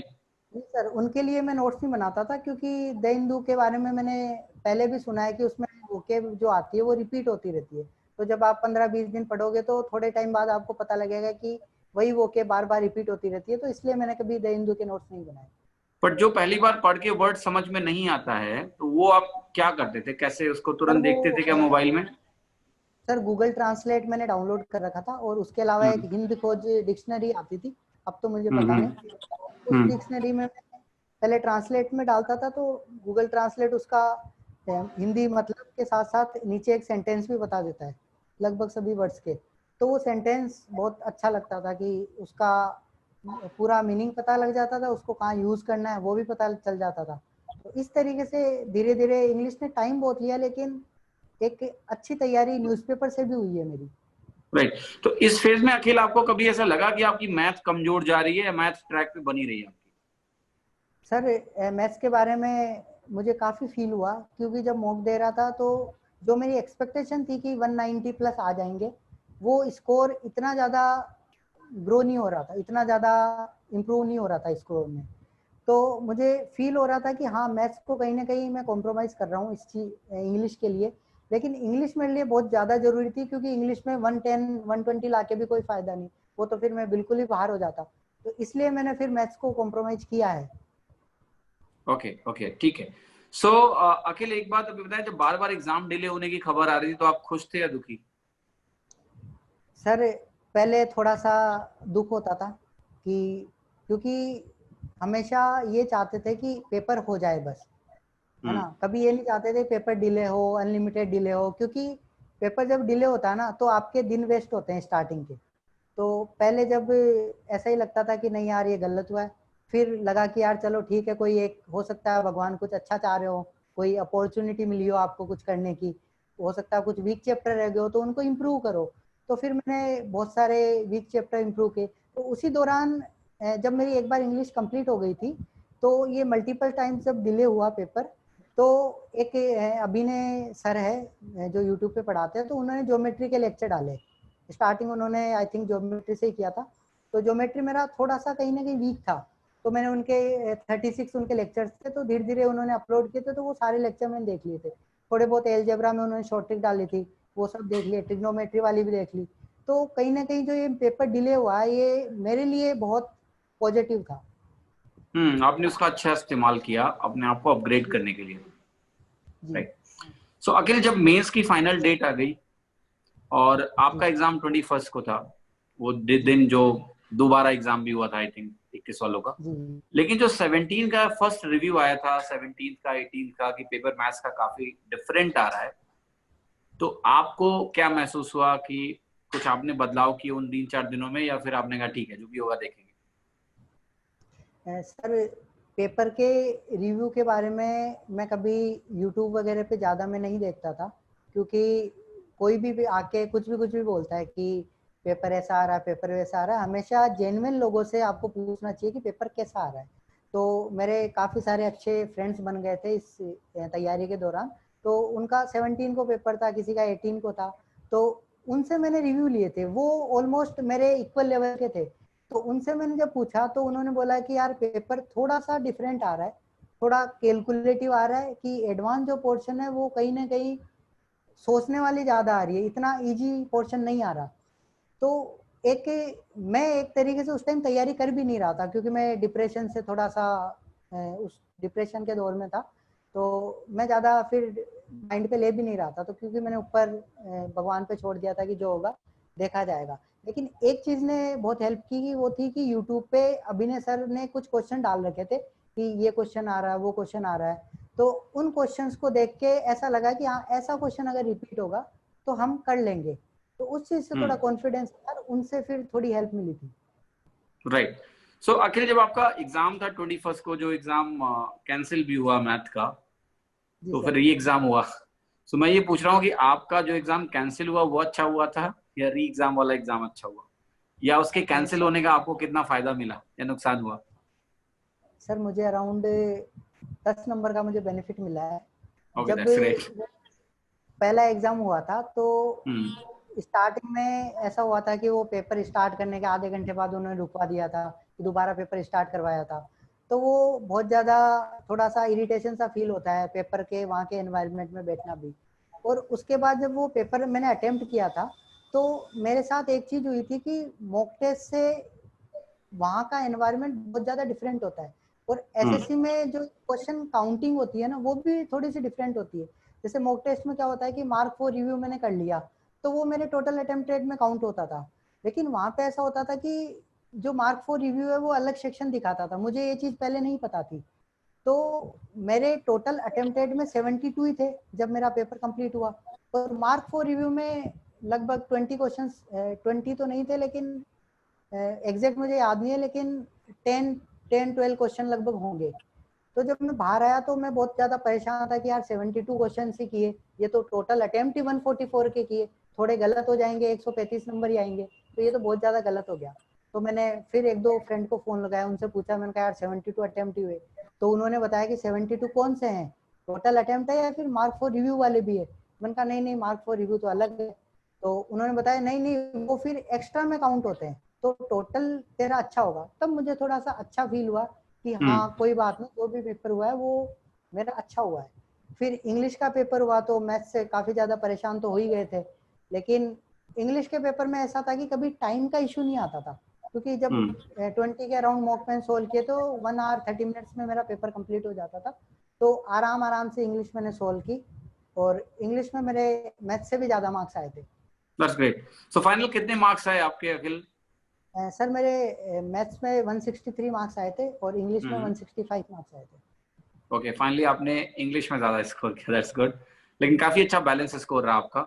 सो टीयर 2 के मार्क्स आने के बाद टोटल मार्क्स देख के अखिल, आपको थोड़ा डिसअपॉइंटमेंट था कि प्रीलिम्स के हिसाब से थोड़े मार्क्स कम हैं, या आप खुश थे? सर डिसअपॉइंटमेंट इस बात का था कि जब मॉक्स में लगाता था तो 350 355 मार्क्स मेरे आते थे, लेकिन वो मार्क्स पेपर में लाना थोड़ा सा मेरे लिए मुश्किल इसलिए था क्योंकि 15-20 दिन मैंने तैयारी नहीं की थी, बिल्कुल क्योंकि बिल्कुल। मेरी हेल्थ भी कहीं ना कहीं थोड़ी सी इम्पोर्टेंट थी। कहीं ऐसा नहीं हो कि ज़्यादा पढ़ पढ़ के कहीं कुछ और प्रॉब्लम क्रिएट हो जाए। तो वो 15 दिन जब मैंने तैयारी नहीं की तो उनका कहीं ना कहीं मार्क्स में रिफ्लेक्शन आएगा ही आएगा, क्योंकि लास्ट का टाइम भी बहुत इंपॉर्टेंट होता है। तो मैंने ऐसा सोचा था कि 320 के अराउंड मेरे मार्क्स आ जाए, मुझे मेरी पोस्ट सीबीआई मिल जाएगी तो मैं खुश हूँ उसमें। और फाइनली दैट्स हुआ भी ऐसा कि मेरे मार्क्स 328 आए और गुड। ओवरऑल मेरा स्कोर 498 रहा। तो मैं श्योर हो गया कि हाँ सीबीआई पोस्ट मुझे मिल जाएगी, और रैंक वैंक से किसी को कोई मतलब नहीं होता, बिल्कुल जो बिल्कुल बिल्कुल। पोस्ट आपकी पोस्ट है वो पोस्ट आपको मिल जानी चाहिए बस।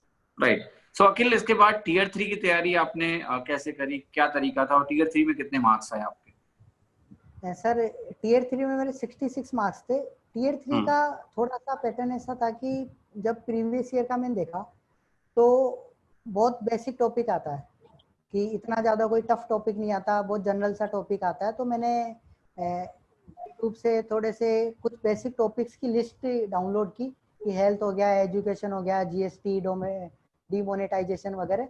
तो उन पे फिर विकीपीडिया वगैरह से, या मेरे पास कोई बुक नहीं थी तो विकीपीडिया वगैरह से उन टॉपिक्स पे एक पेज को मैं ऐसे 4 पार्ट में डिवाइड करता था और उस 4 पार्ट में एक एक टॉपिक में कवर करता था। जैसे एक टॉपिक मैंने ले लिया कि जीएसटी हो गया, तो जीएसटी के बारे में मुझे पता था कि ज़्यादा कवर नहीं करना है, क्योंकि 250 वर्ड्स में आपको लिखना है ऐसे। तो 250 वर्ड्स के लिए मैं 10 पॉइंट्स लिख लूंगा, सफिशिएंट होंगे, उनको फिर मैं लैंग्वेज में कन्वर्ट कर दूंगा। तो मैं इंट्रोडक्शन में 2-3 लाइनें, उसके क्या पॉजिटिव है क्या नेगेटिव है, उसका इंडियन इकोनॉमी पे क्या इफेक्ट पड़ेगा, उसका क्या कंक्लूजन है, क्या वे फॉरवर्ड है। तो इस तरीके से मैंने लगभग 40-45 टॉपिक मैंने तैयार किए। उसके अलावा एक मैंने पेज मेंटेन किया जिसमें मैंने इंपॉर्टेंट कोट्स लिख लिए इंपॉर्टेंट पर्सनैलिटीज के, कि हाँ टेररिज्म पे क्या है, वुमेन एम्पावरमेंट पे क्या है, तो ऐसे कोट्स मैंने याद कर लिए थे।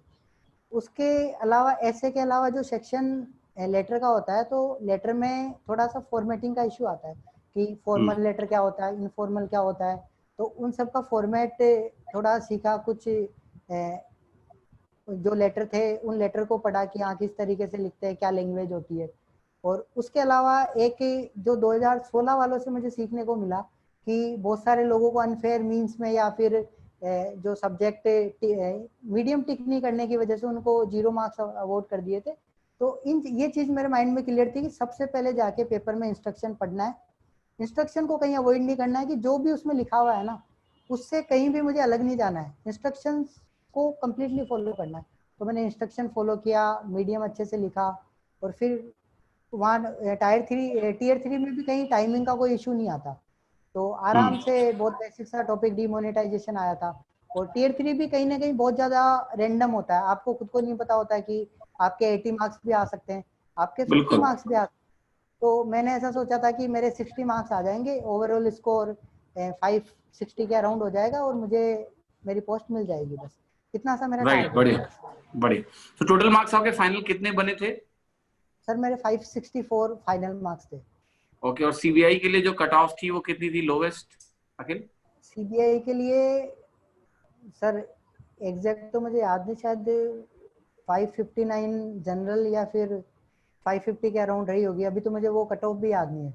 अखिल, अगला बहुत इंपॉर्टेंट क्वेश्चन है कि तैयारी के दौरान, चूंकि एग्जाम का प्रोसेस अपने आप में एक लंबा प्रोसेस है, टीयर 1 है, फिर टीयर 2 है, टीयर 3 है, फाइनल रिजल्ट है, और इसमें कई बार डिलेज होते हैं, तो एक और लंबा प्रोसेस हो जाता है। इस तैयारी के दौरान जब सबका अटेंशन आपके ऊपर है, आपके ऊपर इतना प्रेशर होता है कि मुझे एग्जाम निकालना है, करियर का सवाल है, तो इस प्रेशर भरे एक्सपेक्टेशन में कैसे आप अपने आप को मोटिवेट रखते हैं, कैसे एस्पिरेंट अपने आप को मोटिवेट रखें कि उनको ये पता है कि ठीक है मेरे को एग्जाम निकालना है, बट ऐसा नहीं है कि बहुत ही ज्यादा पॉजिटिव एटमॉस्फेयर है, बिकॉज बहुत सारा प्रेशर है आपके ऊपर, मेंटल प्रेशर है, करियर का प्रेशर एक अलग से रहता है कि भाई नहीं होगा तो क्या, फियर ऑफ फेल्योर है। सो कैसे आपने इसको हैंडल किया, और आप बाकी एस्पिरेंट्स को क्या रिकमेंड करेंगे कि वो कैसे इस तरह के प्रेशर को हैंडल करके एक अच्छी रैंक निकालें और अपनी ड्रीम पोस्ट को हासिल करें? सर जब मैंने यूपीएससी की तैयारी से सीजीएल में स्विच किया था, तो बहुत सारे एग्जाम्स में मुझे फेलियर मिली थी। तो मैंने अराउंड 20 के अराउंड मैंने एग्जाम दिए थे। तो उन एग्जाम्स में फेलियर होने का सबसे पहले मैंने रीजन फाइंड आउट किया कि क्या ऐसी कमियां रही है जिनके कारण मुझे असफलता या असफलता ही मिली है। तो उन कमियों में जैसे बहुत सारी कमियां ये थी कि थोड़ा सा इमोशनली वीक था कि हाँ इसकी शादी में जाना है, इससे मिलने चल जाते हैं, कि चलो आज फ्रेंड आया सीपी चल जाते हैं। तो इस तरीके से बहुत सारी कमियां मेरी रही थी।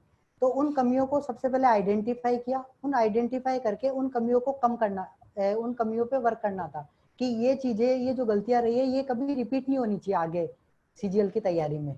तो मैंने सबसे पहले अपना फ्रेंड सर्किल चेंज किया, जो फ्रेंड्स मेरे कांटेक्ट में थे मैंने उनको कम्प्लीटली अवॉइड कर दिया, और जो नेगेटिव एनवायरनमेंट क्रिएट करते थे मेरे साथ, जो रहते थे कि ये एग्जाम बहुत टफ होता है, इस एग्जाम में भी नहीं होता, उनसे भी मैंने बात करना बिल्कुल छोड़ दिया, अवॉइड कर दिया।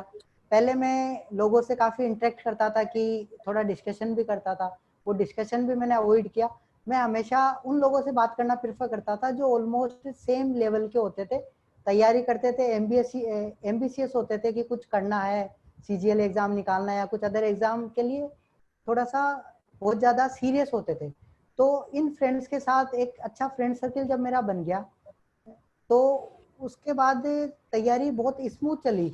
लेकिन उसमें क्या थोड़े से प्रॉब्लम आती रहती है कि बहुत बार डिमोटिवेशन सा फील होता है। तो जैसे 1-2 महीने बाद घर चले गए, 4-5 दिन घर रह के आए, तो घर पे हमेशा से मुझे पॉजिटिव एनर्जी मिली है। घर वाले हमेशा ऐसे बोलते थे बेटा आराम से तैयारी करो, लंबी जर्नी है, कोई दिक्कत नहीं है। तो इस तरीके से फैमिली का बहुत सपोर्ट मिला है, ये सपोर्ट बहुत जरूरी होता है।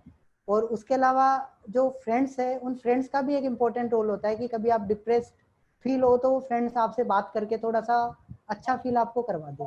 तो इस तरीके से फ्रेंड सर्किल चेंज करना और फैमिली का सपोर्ट लेना बहुत अच्छा मेरे लिए रहा। राइट। और अखिल, तैयारी के दौरान आपका इंटरटेनमेंट कैसे होता था? मतलब क्या साधन थे इंटरटेनमेंट के? मूवीज वूवीज देखते थे या फिर क्या करते थे? मतलब क्योंकि हमेशा पढ़ाई भी संभव नहीं होती है। जी सर। सर एंटरटेनमेंट के लिए यूट्यूब पे मैं कुछ वीडियो देख लेता था, कभी कभी दिल्ली में ही मूवी देखने चल जाते थे। उसके अलावा कभी कभी सीपी पे चल गए। बहुत बार तो ऐसा हुआ है कि मैं सीपी पे अकेला जाके बैठ जाता था। कभी पढ़ने का मन नहीं कर रहा तो कनॉट प्लेस चल गए कि चलो ठीक है अकेला जाता हूँ। अकेला जाके वहाँ पार्क में बैठ गया, थोड़ी देर बैठा रहा, फिर इधर उधर घूमा, फिर वापस आ गया। तो इस तरीके से अपने आप को मोटिवेट रखना बहुत जरूरी है। अच्छे अच्छे दोस्तों से मिलो जो आपसे इक्वल लेवल के हो, आपको हमेशा मोटिवेट करे। मुखर्जी नगर में मेरे काफी सारे फ्रेंड रहते थे, तो उनके पास में चल जाता था कि यार आज पढ़ने का मन नहीं कर रहा, थोड़ी देर में आ सकता हूँ क्या? तो वो बोलते चलो ठीक है आ जा। तो फिर उनसे उनके पास जब जाता था तो वो पढ़ाई की बात स्टार्ट कर देते थे कि चलो मैथ्स में ये अच्छा क्वेश्चन है, कैसे सोल्व करें इसको। तो उसको हम सोल्व करने में लग जाते थे। तो जो माइंड कहीं ना कहीं डिस्ट्रैक्ट हो रहा होता था वो वापस से पढ़ाई में आ जाता। फिर उसके बाद रूम पे राइट, आके फिर से पढ़ने लग जाते थे। बिल्कुल। अखिल, आपकी हॉबीज क्या क्या हैं? मतलब पढ़ाई के अलावा आपको क्या करना पसंद है? हॉबीज। सर मेरी हॉबीज में स्पोर्ट्स है। चेस खेलना मेरे को पसंद है और क्रिकेट खेलना बहुत पसंद है। क्रिकेट तो ऐसा है कि जब भी थोड़ा सा टाइम मिलता है हम क्रिकेट खेल लेते हैं। यहाँ मुंबई में भी मैं पोस्टेड हूँ तो अराउंड हर संडे को हम यहाँ पे टाइम निकाल के क्रिकेट खेल लेते हैं। That's right, right, right, right.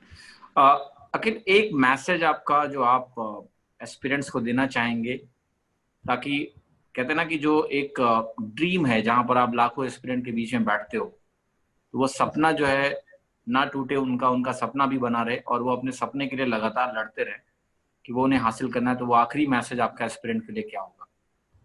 Sir एक मैसेज मेरा ऐसे है कि कोई भी तैयारी स्टार्ट करो, चाहे से वो एसएससी की हो, बैंकिंग हो या कोई भी अदर एग्जाम की हो। पहले उस एग्जाम के बारे में जानो कि वो एग्जाम क्या है, उसकी क्या रिक्वायरमेंट है और किस तरीके से उस रिक्वायरमेंट को फुलफिल करना है। तो उसके लिए होता है कि सिलेबस देखो, प्रीवियस ईयर के क्वेश्चंस देखो कि क्या रिक्वायरमेंट है, कौन से क्वेश्चंस आपको आते हैं, कौन से नहीं आते। तो इस तरीके से एक प्रॉपर प्लान बनाओ कि ये पोर्शन मेरा अच्छा है, इसमें मुझे कम टाइम देना है, ये पोर्शन मेरा वीक है, इसमें मुझे ज्यादा टाइम देना है। तो एक प्रॉपर प्लान बनाना पड़ेगा। प्लान बना के फिर तैयारी करनी होती है। अगर कोई सीजीएल की तैयारी कर रहा है तो बहुत सारे एस्पिरेंट्स ये गलती करते हैं कि वो टेस्ट को अवॉइड करते हैं। उनको ऐसा लगता है कि नहीं हम फाइनल एग्जाम में जाके कर लेंगे, 2-3 मॉक टेस्ट लगाते हैं कि हाँ हो जाएगा। तो टेस्ट को कभी अवॉइड नहीं करना। टेस्ट एक बहुत इंपॉर्टेंट पार्ट है इस तैयारी का। टेस्ट के बिना सिलेक्शन ले पाना ऑलमोस्ट इम्पॉसिबल सा है। तो टेस्ट देना बहुत जरूरी है, उसको कभी अवॉइड मत करे। मल्टीपल एग्जाम की तैयारी में ना लगे, एक एग्जाम को फोकस करे, उसको लगाए, उस एग्जाम के लिए तैयारी करे। थोड़ा सा सोशल गैदरिंग को भी अवॉइड करे। सोशल मीडिया वगैरह आजकल बहुत ज्यादा डिस्ट्रैक्शन है। इतना है कि यूट्यूब पे आप डालो कि टाइम एंड वर्क तो हजारों टीचर्स के वीडियो आ जाते हैं। कोई ऐसे टीचर है जो जिन्होंने कभी खुद ने कोई एग्जाम नहीं निकाला या कुछ अदर है, तो कभी भी उन वीडियोस पे ना फोकस करें, क्योंकि हो सकता है आप कोई ऐसा कंटेंट पढ़ रहे हो जो कहीं ना कहीं आपको नेगेटिव मार्क्स भी आपको फेच करवा सकता है। तो इन चीजों को अवॉइड करें। अच्छे अच्छे फ्रेंड्स बनाए जो नेगेटिविटी की जो भी बात करता है ना उनको अवॉइड करे कि भाई तू हमारे लायक नहीं है, तू थोड़ा सा दूर रहा कर हमसे। और उसके अलावा किसी से ज्यादा आर्ग्यूमेंट नहीं करे। कोई आपको बोलता है कि यार ये चीज सही है तो मान लो कि हाँ भाई ये चीज ठीक है, कोई बात नहीं। ये मेरी राइट। बहुत बड़ी कमी रही थी पहले, जिसको मैंने कम किया था, जिसको मैंने इम्प्रूव किया था। अखिल, आई थिंक आपका मैसेज बहुत ही महत्वपूर्ण है सारे एस्पिरेंट के लिए और वो डेफिनेटली इसको इस्तेमाल करके अपनी प्रिपरेशन को बेहतर करेंगे। अखिल, आपका बहुत बहुत धन्यवाद कि आप इस शो में आए और आपने पूरी स्ट्रैटेजी, जो एक जर्नी थी आपकी, फेल्योर वाली जर्नी है, एक इंजीनियरिंग के बाद एक ड्रीम है कि गवर्नमेंट जॉब लेनी है, फिर यूपीएससी के फेल्योर्स, अदर एग्जाम्स के फेल्योर, उसके बाद एक तगड़ी प्लानिंग के साथ एक सक्सेस हासिल करने का जो मुकाम आपने हासिल किया, ये बहुत ही काबिल तारीफ है। और मुझे पूरी उम्मीद है कि ये सारे एस्पिरेंट्स के लिए बहुत ही प्रेरणादायी होगी और उन्हें एक बढ़िया मोटिवेशन मिलेगा एग्जाम क्रैक करने के लिए। सो अखिल, आपको बहुत बहुत शुभकामनाएं आपके भविष्य के लिए। उम्मीद करता हूँ कि आप अपने जीवन में बहुत कुछ हासिल करें और आपकी ये कहानी, मुझे पूरी उम्मीद है कि लाखों एस्पिरेंट्स को बहुत ही मोटिवेट करेगी। आपका बहुत बहुत धन्यवाद है।